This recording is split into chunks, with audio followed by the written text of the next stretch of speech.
A pallid morning stretched across the sprawling panorama of Minneapolis, its bleak winter pallor drenching the city in an ashen monotone. Beneath the smoky veil of falling snow, frosty tendrils curled around the skeletal frame of an isolated warehouse, an architectural ghost clinging stubbornly to the city's fringes. Among the harmonious rhythm of this urban symphony moved a slight figure, inconspicuous yet persistent. Elliot, a detective with a silhouette etched by years of wrestling with the demons of anorexia, navigated the city with an intimate familiarity, his every movement a sonnet of determination. His hollowed cheeks bore the map of past battles, a testament to the tyrannical reign of his eating disorder. His eyes, however, carried a different tale, a tale of resilience and resolve, the flame of a willpower unconquered, the stormy sea that refused to be stilled. "One step at a time, Elliot," he muttered to his reflection in his apartment's foggy mirror. The ritual words, a whispered pact to his own reflection, held the weight of his recovery. The day unfolded with a relentless monotony until a cryptic letter marked by an unfamiliar emblem arrived at his desk. A chill skittered down his spine as he read about the case of enigmatic blackmails tied to the spectral warehouse on the city's edge. His gaze lingered on the photo of the towering edifice, its ominous facade exuding an air of silent dread. In the following days, he immersed himself in the lives of the victims. Through interviews shrouded in fear and uncertainty, he carefully collected shards of their fractured realities. One by one, the victims recounted their experiences, their words painting a daunting mosaic of their shared ordeal. "I got a note," a woman said, her fingers whirring the edge of her coffee cup. "Threats I couldn't understand, about revealing secrets, and something about the warehouse." "What warehouse?" Elliot asked, his eyes never straying from her face. "The abandoned one, down by the industrial district. I used to work near there." Another victim, a bookstore owner, confided, "It wasn't the threats that scared me. It was the whispers." Whispers. Voices, a multitude of them, cacophonous yet eerily melodious. They'd speak when I was alone, always about the warehouse. Each account added another murky layer to the puzzle, and the ominous silhouette of the warehouse loomed ever larger in the narrative. Elliot's days blurred into restless nights, consumed by an unsolvable enigma. The warehouse's haunting image ingrained in his mind, its silent yet ominous presence in the city's landscape, became a malignant knot in the fabric of his reality. Even the city seemed to shift under this insidious influence, its once familiar contours taking on a darker, more foreboding aspect. As winter's grip on Minneapolis tightened, so did the mystery's hold on him. Strangely drawn to the ghostly warehouse and the tales entwined around it, he found himself standing before its desolate shell one evening, the setting sun casting long, monstrous shadows. "I need to know your secrets," he whispered, his breath forming a frosty cloud in the frigid air. The warehouse stood silent, its haunting form a grim sentinel amidst the creeping darkness. He prepared to enter the crucible of the unknown, the abyss that awaited within the cold, silent walls of the warehouse. As the cryptic embers of the Minneapolis morning surrendered to the heavy blanket of winter, Elliot found himself ensnared in the labyrinth of the city's chronicles. The warehouse, once a mere backdrop to the city's ballet, now seemed to cast an insidious pallor over every cobblestone and gargoyle, a relentless reminder of the dark secrets it harbored. He traversed the city's veins and arteries, its libraries and museums, seeking any reference to the haunting edifice. His path crisscrossed with local historians, librarians, and old-timers, their collective wisdom coloring his quest. "I've heard stories," a local historian admitted, his eyes shadowed by the flickering light of his study. "Ancient indigenous tales of a slumbering evil, of a force beyond our understanding. They say it sleeps beneath the city." "Where exactly?" Elliot's voice was barely a whisper, his gaze focused intently on the historian's face. "The tales suggest, underneath the location of the warehouse," he said, his voice dropping lower. Each breadcrumb added a nuance to the elusive mystery, drawing a horrifying outline of a cosmic horror etched into the city's bones. His every interaction was a dance with dread, with the city's shadowed past waltzing eerily with his own personal history. The parallels did not escape him. The ancient entity, bound by its subterranean prison, mirrored his own struggle with the mental chains of his disorder. The fear he perceived in the victims, the uncertainty that hovered over their lives, mirrored his own past. Each word a spectral echo of the anxieties that once haunted him.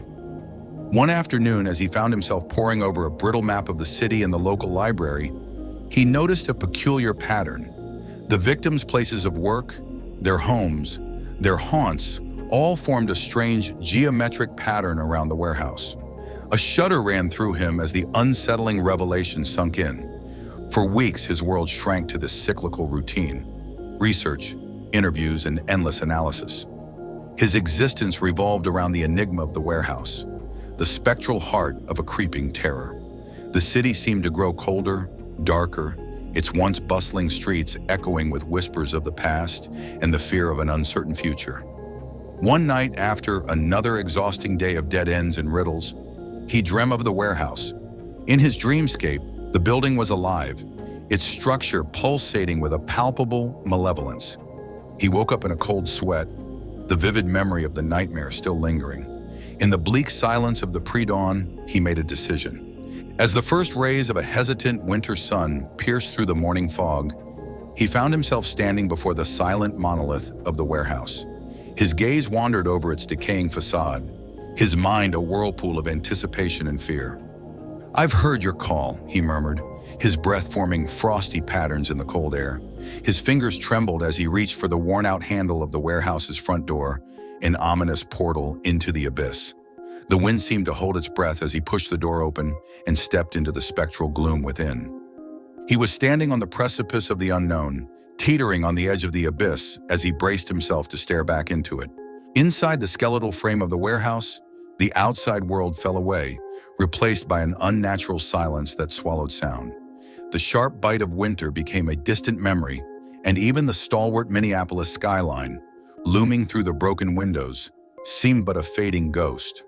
The labyrinthine belly of the warehouse consumed Elliot, the cavernous gloom filled with strange shapes of forgotten relics. Every creak of the rusted metal structure echoed like a monstrous heartbeat, mirroring his pounding pulse. As he ventured further into the heart of this leviathan, reality distorted around him. Time fractured, and minutes blended into hours.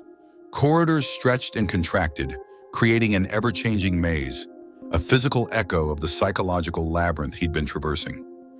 Through the shifting disorientation, he stumbled upon an unexpected sight: an ancient trapdoor embedded in the cold concrete floor.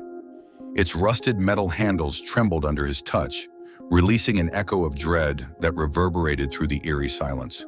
With a deep breath, he pulled, revealing a passage into a subterranean abyss. Descending into the bowels of the warehouse, he discovered a vast underground chamber.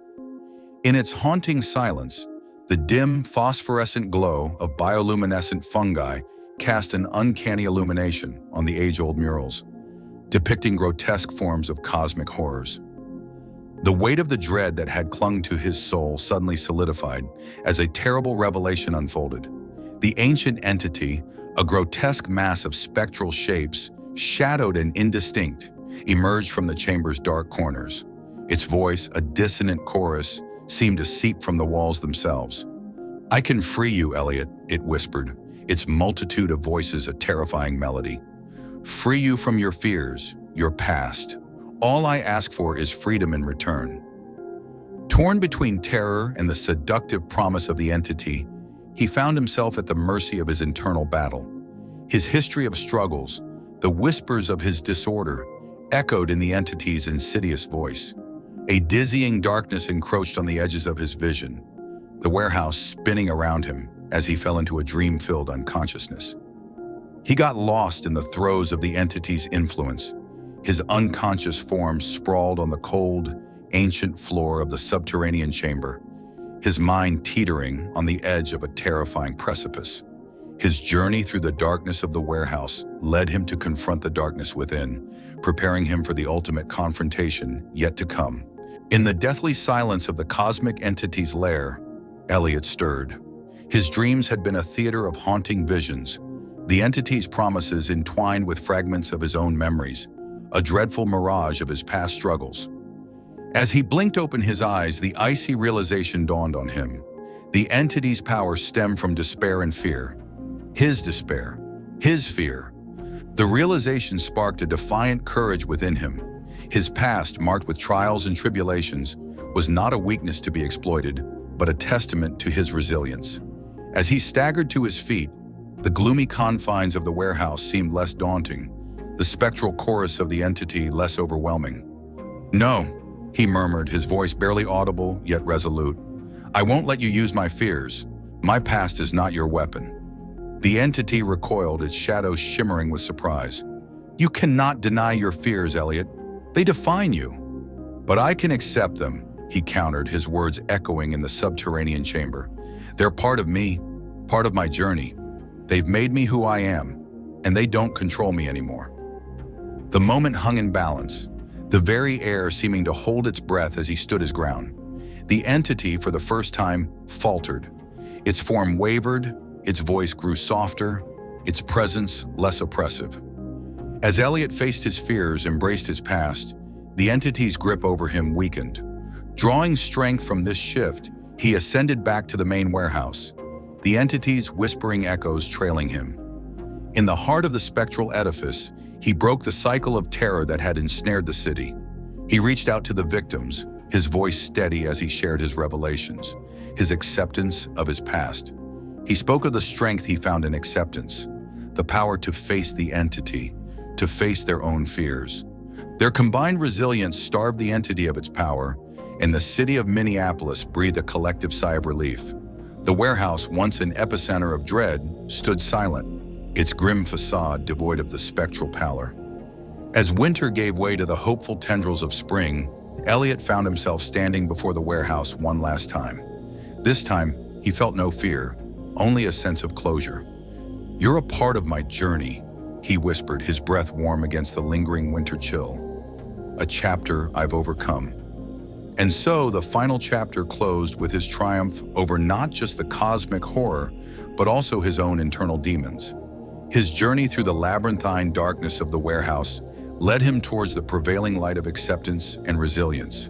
His story echoed in the heart of Minneapolis, a city liberated from its haunting shadow, and in the hearts of its citizens, forever changed by the echoes of their shared ordeal. Thank you for watching. If you enjoyed the video, like it and subscribe to our channel, where you can find more similar stories, and click on the bell icon to never miss one. There is plenty more cosmic horror to come from the Eldritch Tales Factory. Stay tuned, and until next time.